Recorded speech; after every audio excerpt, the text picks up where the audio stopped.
Setiap hari, kita berfikir mengenai apa yang hendak dimakan, di mana tempatnya dan berapa harganya. Allah Subhanahu Wa Taala menjadikan manusia makhluk yang memerlukan makanan dan minuman untuk hidup.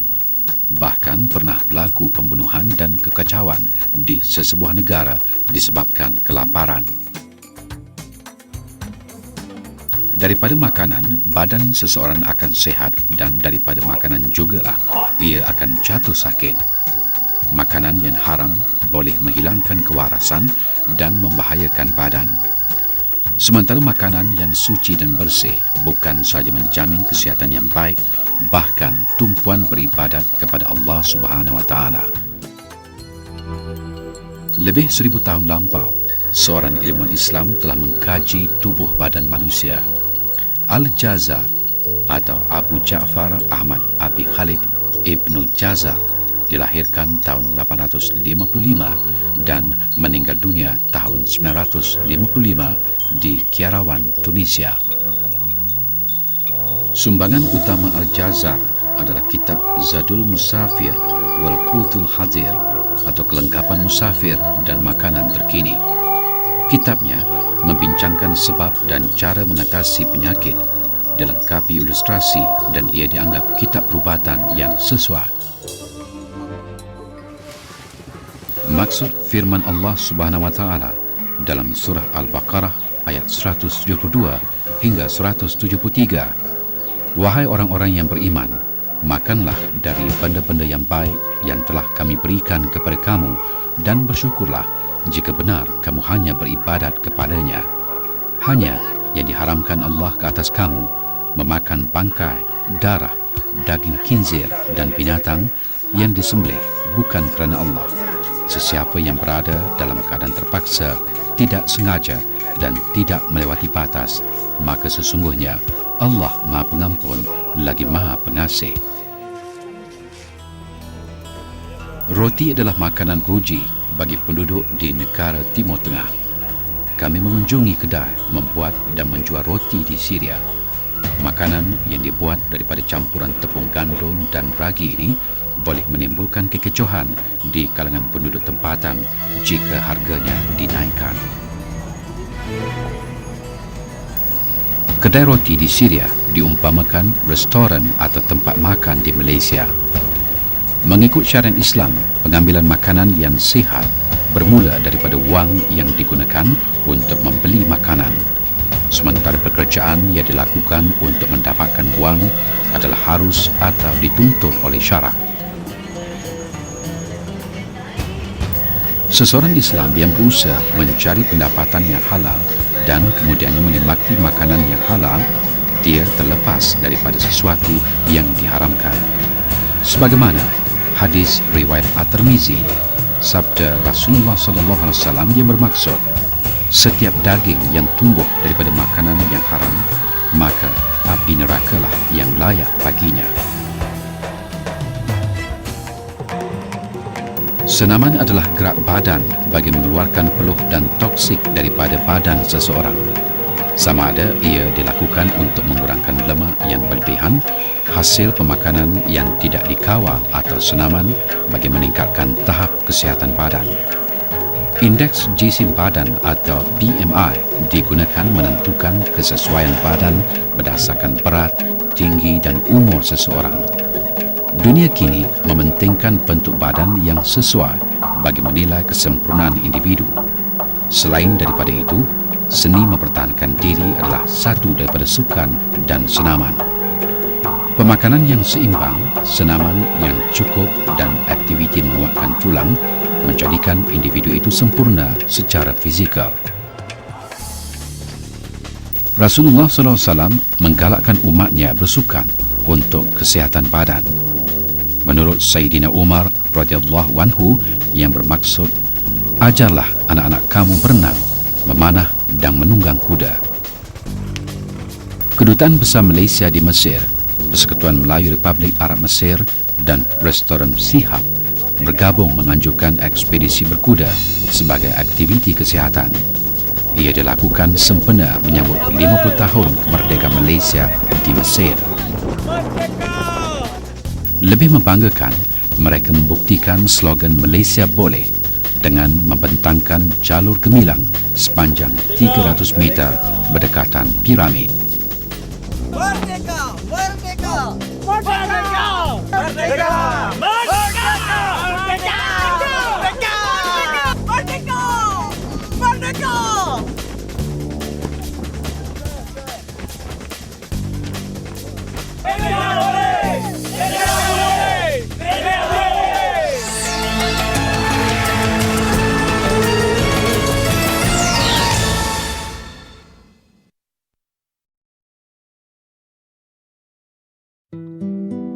Kitab Al-Jazar diterjemah ke dalam bahasa Latin dan ia antara kitab perubatan termasyhur di zaman pertengahan. Di benua Eropah, kitab ini dijadikan rujukan sehingga kurun ke-16. Kitab Zadu Musafir wal Qutur Hazir membicarakan mengenai pemakanan seimbang, selera makan yang kuat, hilang selera makan, penyakit dalam perut, keracunan dan gastrik. Gastrik atau istilah dalam perubatan gastritis adalah sejenis penyakit radang pada dinding perut. Ia disebabkan pengambilan ubat, bahan makanan yang dapat menghakis lapisan perut atau tekanan emosi. Lipatan perut yang panjang akan terbuka dan mengembang ketika makanan melaluinya.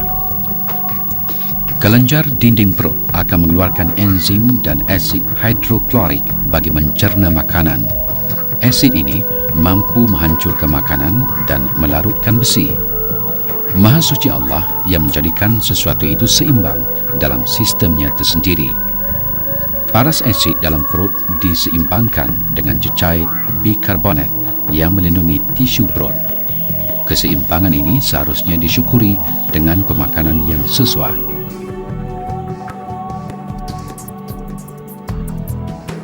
Di Mesir, kami menemui pakar bedah dari Universiti Kahira, Dr. Yusri Jabir Muhammad. النبي صلى الله عليه وسلم كان يدبر الغذاء حتى أنه كان يأكل القثاء بالرطب كما ورد عنه، وكان يقول حر هذا يطفئ برد هذا وبرد هذا يطفئ حر هذا.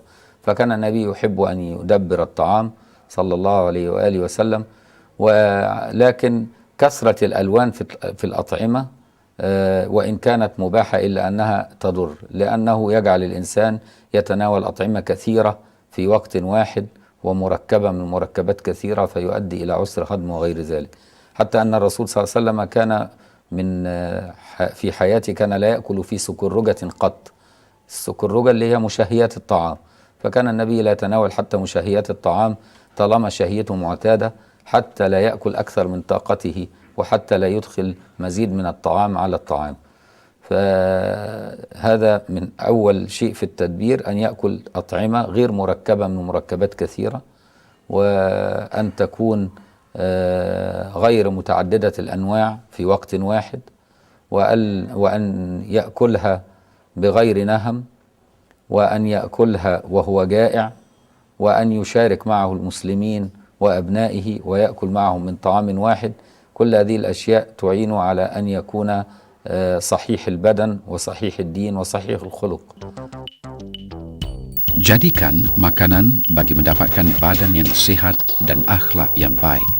Daripada makanan, ia mendidik manusia mengenai akhlak.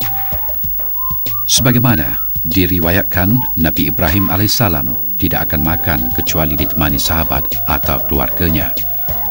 Namun sedarkah anda, cara pemakanan ini telah diabaikan kebanyakan daripada kita. Walaupun makan secara beramai-ramai, namun setiap orang makan dari pinggan masing-masing. Inilah punca makanan berlebihan dan berlaku kegemukan. Kegemukan pula punca segala penyakit dan ia menjadi masalah bagi masyarakat dunia. حيث أن رسول الله صلى الله عليه وسلم كان يقول نحن قوم لا نأكل إلا إذا جعنا وإذا أكلنا لا نشبع، ويقول بحسب ابن آدم لقيمات يقمن بها صلبه، فإن كان ولا بد فاعلا فثلث لطعامه وثلث لشرابه وثلث لنفسه. ويقول الله سبحانه وتعالى وكلوا واشربوا ولا تسرفوا.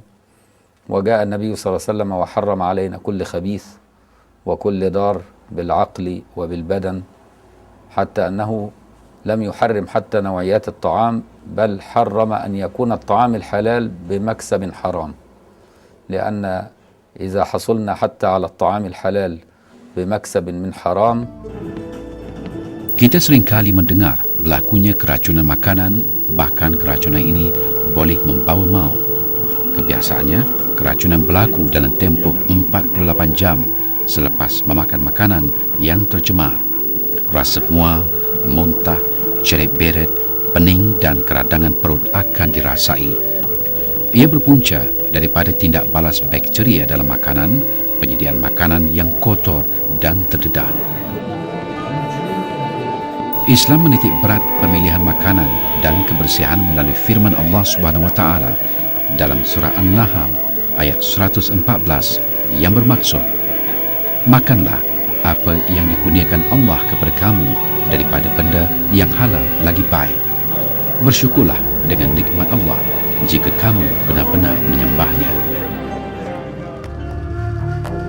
Walaupun nama Al-Jazar jarang kita dengari, tidak semasyhur nama Ibn Sina dalam perubatan, namun ilmuwan Islam ini terkenal dalam bidang pemakanan dan penyakit.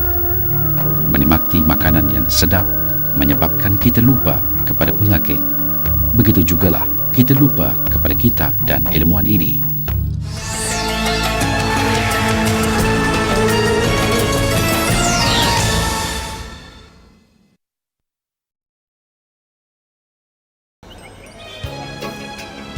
Tahukah anda, pemakanan harian yang seimbang sebenarnya lebih daripada mencukupi bagi membekalkan segala keperluan zat dalam tubuh, kecuali sistem tubuh yang mengalami masalah dan tidak mampu menyerap mineral atau vitamin dalam makanan.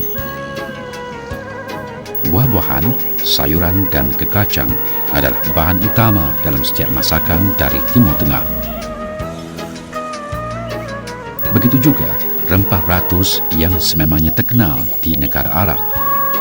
Bahan yang berasal daripada tumbuh-tumbuhan ini telah lama digunakan bagi tujuan perubatan sejak turun-temurun. Setiap bangsa mempunyai herba dan rempah ratus yang berlainan. Ia diwarisi berdasarkan kesesuaian sistem ketahanan badan dan penerimaan bahan yang diamalkan. Di Malaysia, restoran herba yang terletak di Jalan Muar Paguh, Johor ini menjadi tumpuan bagi mereka yang mementingkan kesihatan. Makanan dan minuman yang disediakan dimasak menggunakan herba dan tumbuhan berkhasiat.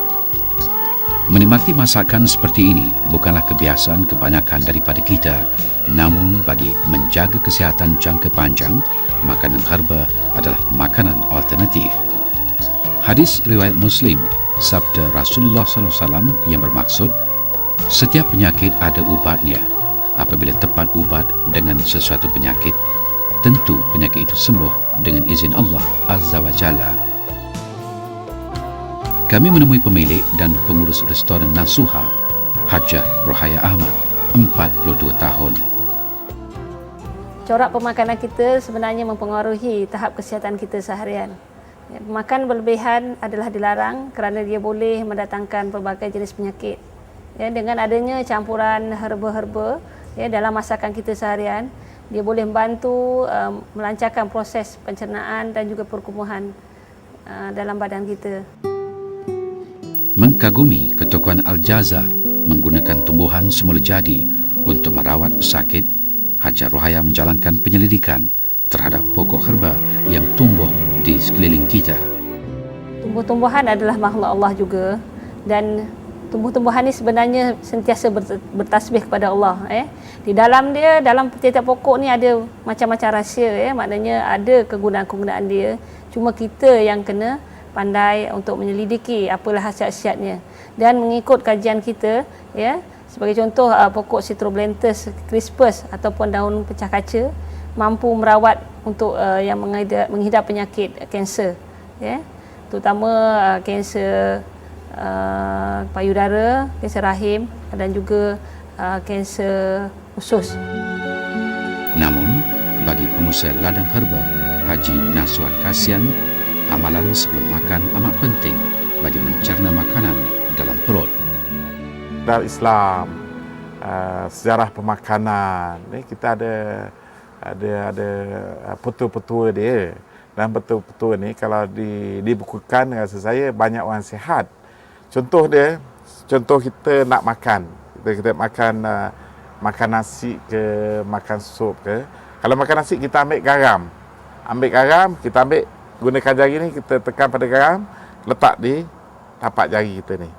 Dan dalam tapak jari kita ni ada asid. Dan asid ni bila campur dengan garam, bila masuk di dalam perut kita, ya. Contoh kita ambil garam, kita letak ni, kita jilat dia, lepas tu garam lah yang permulaan yang masuk dalam perut kita.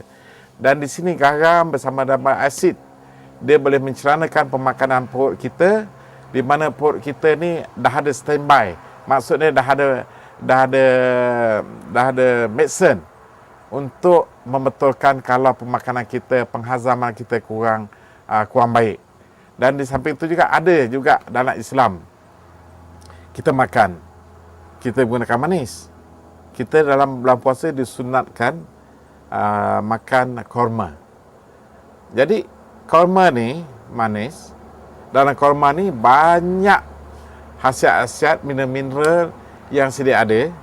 Kita makan, kalau 3 biji sunat kita makan. Dan dia ni dah standby. Dia lah pemakan pertama yang masuk dalam perut kita. Mengulas lanjut mengenai kitab Al-Jazar, Dr. Ammar Nahar dari Universiti Damsyik, Syria. كتاب زاد المسافر وقوت المحاضر، وهو في علاج الأمراض. ولأهميته نقل هذا الكتاب إلى الأندلس، وفي الأندلس كان يوجد الطبيب الشهير أبو القاسم الزهراوي، فاقتبس أبو القاسم الزهراوي من هذا الكتاب، من كتاب ابن الجزار زاد المسافر. وهذا يعني أن شهرة أو أن ابن الجزار يدين للزهراوي بهذه الشهرة التي نبغ فيها في الأندلس. Hadis riwayat Muslim dari Ibnu Umar radhiyallahu anhu daripada Nabi SAW, sabdanya yang bermaksud, orang-orang kafir makan dengan 7 perut dan orang mukmin makan dengan sebuah perut. Hasil tulisan Al-Jazar masih relevan sehingga kini, hanya Barat yang mencungkil rahsia perubatannya. Al-Jazar, ilmuwan Islam yang pakar dalam bidang pemakanan dan perubatan di zaman pertengahan.